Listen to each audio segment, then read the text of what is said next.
बहावलपुर के एक निजी होटल में दो लोगों की आपस में ऊंची आवाज़ में बात करने पर झगड़ा हुआ और फिर झगड़ा जो है वो बढ़ता चला गया।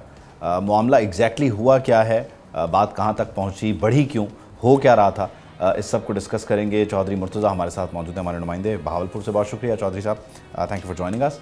ये एग्जैक्टली हुआ क्या है, ज़रा बताएंगे। अजी ये स्टूडेंट्स थे, तीन तलबा थे लॉ के, इस्लामी यूनिवर्सिटी बहावलपुर के। तो यूनिवर्सिटी चौक के करीब ही वहाँ एक होटल है। वहाँ पर बैठे ये किसी अपनी ऑफिस की मीटिंग के हवाले से बात कर रहे थे, डिस्कशन कर रहे थे। तो साथ वाली जो टेबल है उसमें एक फैमिली बैठी हुई थी, जहाँ उनका एक साथ दोस्त भी था। तो वो बड़ा ज़ोर और शोर से जो है वो बातें कर रहे थे और शोर काफ़ी था, जिसकी वजह से वो जो तलबा स्टूडेंट्स हैं उन्होंने उन्हें रोका कि बराए मेहरबानी आप ज़रा हल्की आवाज़ में बात कर लें, हमें अपनी भी समझ नहीं आ रही। तो वो जो फैमिली थी वो उठ के रैश हो गई। उन्होंने कहा जी मैं पुलिस ऑफिसर हूँ और मैं तुम्हें देख लूँगा। तो उन्होंने धमकियाँ वगैरह दी। जो आसपास के लोग थे, जो करीबी लोग थे, उन्होंने रुक कर उन्हें मना किया और मामले को रफा दफा करवाया। तो वो फ़ौरन ही वहाँ से वो फैमिली जो है वो चली गई है। वो जो पुलिस ऑफिसर बताया जा रहा है, पुलिस मुलाजिम था, वो फ़ौरन अपनी फैमिली को छोड़ के साथ दोस्त को लिया और वापस वहीं उसी जगह पर पहुँचा। और आते ही उन वो तालबात के ऊपर, तलबा के ऊपर जो है उसने वो तशद्दुद करना शुरू कर दिया। कुर्सियाँ उठाकर मारी, धक्का दिया, गालम गलोच भी की, ईंटें भी उठाईं। तो वहाँ जो मौके पर मौजूद लोग थे उन्होंने इनको रुक कर छुड़छुड़ा करवाया और बामुश्किल जो है उनसे इनकी जान छुड़वाई। फिर जो है वो तलबा ने फ़ौरन जो है वो 15 वन पे फाइव कॉल कर दी। की अच्छा, और मुझे ये पुलिस। बताएं, ये दो टेबल्स जी हैं, एक पे तीन लॉ के जी स्टूडेंट्स बैठे हुए हैं, दूसरी टेबल पे भी तीन ही जी लोग बैठे हुए हैं। जी, उस टेबल पे भी तीन ही लोग थे। ठीक वो है। एक फैमिली थी। ठीक है। जी। और वो तीन लोग जो हैं और बहुत ही क्लोज प्रॉक्सिमिटी में थे और ऊंची बात हो रही थी। क्या वो लड़ रहे थे, मियाँ बीवी को कोई लड़ाई चल रही थी, कोई सुलह करवाने की कोशिश थी? एग्जैक्टली क्या हो रहा था उस टेबल पे और इनको क्यों इंटरवीन करना पड़ा? सिवाय शोर के कोई और मसला भांपा इन्होंने? नहीं, वहाँ पर और कोई इशू नहीं था, बस वो काफ़ी लाउड बोल रहे थे, जैसे आपस में बात करते हैं, लेकिन थोड़ा रैश भी हो रहे थे। अब पता नहीं उनका कोई घरेलू मसला था या कोई और इशू था जिसके ऊपर बहुत ऊंची आवाज़ में जो है वो गुफ्तगू की जा रही थी। तो सिर्फ उसको रोका गया। उन्होंने कहा कि ज़रा धीमा बोल लीजिए ताकि हमें हमारी बात की भी समझ आ जाए। अच्छा, इस वाक़े में जब इधर से बोला गया और उन्होंने जो है वो आगे से फिर मज़ीद लोगों को लाकर इन पर तशद्दुद किया, तो कोई ज़ख्मी भी जी। हुआ है, मतलब इस नौइयत का कि उसका मेडिकल वगैरह करवाया गया हो ताकि उसका भी अ, जी जी, वो जो हाँ। स्टूडेंट्स हैं वो मौके पे शदीद ज़ख्मी हो गए थे। जो तलबा हैं, वो लड़की है, उसको भी धक्का दिया गया, थप्पड़ भी लगा उसे।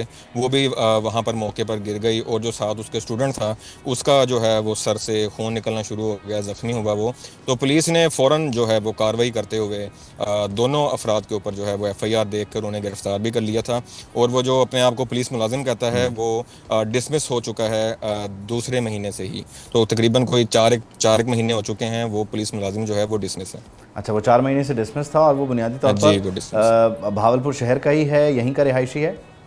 जी जी, वो यहीं भावलपुर का ही रहायशी है और यहीं पर जो है वो पुलिस लाइन में तैनात था। ठीक है, डिसमिस क्यों हुआ वैसे वो?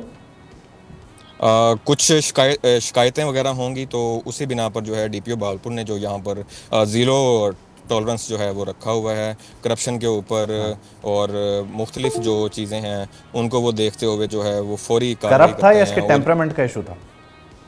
टेम्परामेंट का भी इशू है, करप्शन का भी इशू है, जिसकी बिना पर ये इनको डिसमिस किया और जो हुआ है। दूसरा शख्स साथ आया जिसने तशद्दुद में हिस्सा डाला, वो जी कौन है? जी जी, वो एक प्राइवेट दोस्त था उसका।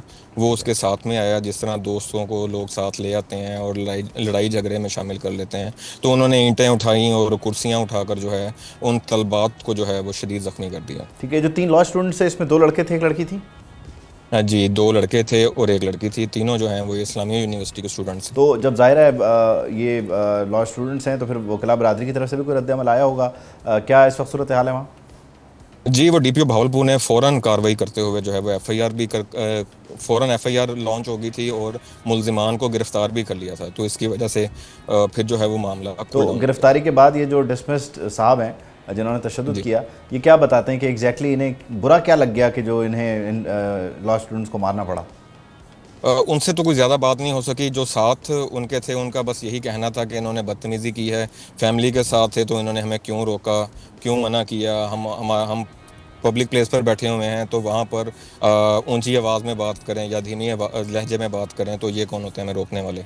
ठीक है, उसके अलावा ये बताइए कि इस रेस्टोरेंट में या जिस जगह पे ये लोग मौजूद थे, यहाँ पे ज़ाहिर है उमूमन ये होता है कि किसी भी जगह पे हम बैठे हुए हों, वहाँ इस तरह का कोई शोर शराबा हो तो पहले रेस्टोरेंट को बोला जाता है, स्टाफ को बोला जाता है कि यार ये काइंडली ज़रा यहाँ पर इसको ज़रा मैनेज कर लें, मुश्किल हो रही है। वो बोला गया था, ये आपस में खुद ही डायरेक्ट इंगेज कर गए थे और ये मामला इतनी जल्दी जो है वो एस्केलेट कर गया?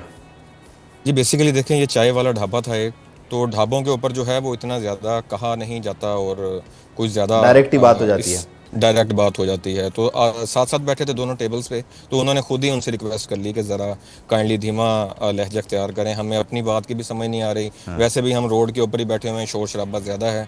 तो रिक्वेस्ट ही की थी उन्होंने, कोई ज़्यादा रैश तरीके से बात नहीं की या थोड़ा उनके साथ ना वो उलझे हैं ना अच्छा, उलझ के ये बात दोनों फरीक की। जो हैं, ये दोनों टेबलों पे जो लोग हैं, ये पहली बार यहीं पे मिले, इनको कोई पुराना कोई मसला, कोई लड़ाई झगड़ा भी नहीं है? नहीं नहीं, कोई कोई इस तरह की बात नहीं है, बस ये फर्स्ट टाइम ही वहीं बैठे, सिर्फ शोर के ऊपर के उनका शोर और काफ़ी पर्चा ज़्यादा था। किन दफात के तहत हुआ है, क्या एग्जैक्टली अब तक की कार्रवाई है? जी अब तक वो रात में ही एफआईआर हो गई थी, उन दोनों को गिरफ्तार भी कर लिया था। 506 बी का जो दफ़ात बनती थी वो लगाकर उनके ऊपर एफआईआर भी हो चुकी है, और उनको शाम में ही जो है वो डीपीओ बहावलपुर ने जो है फौरी कार्रवाई करते हुए, ताकि मामला संगीनी की तरफ ना जाए, मामला ख़राब ना हो, तो उनको फ़ौरन ही गिरफ्तार कर और लिया। जो जख्मी है उनकी हालत कैसी है, वो बेहतर है? जी जी, उनकी हालत बेहतर है, उनको बहावल विक्टोरिया हॉस्पिटल शिफ्ट कर दिया गया था, और वहीं से उनकी जो है वो सारा ट्रीटमेंट हो गया था। तो डीपीओ क्या कहते हैं, कोई सुलह सफाई होगी या वो मुकदमा आप चलाएंगे इसको, क्या क्या उनका? देखें, ये अब उनके ऊपर है कि वो आपस में उनका कोई पैचअप हो जाए, सुलह भी हो सकती है, और अगर वो प्रेशर वही रखते हैं तो जो मुल्जिमान हैं वो अपना चलान हो सकते हैं। ठीक है, बहुत शुक्रिया Chaudhary Murtaza, ji. Thank you for joining us, thank you.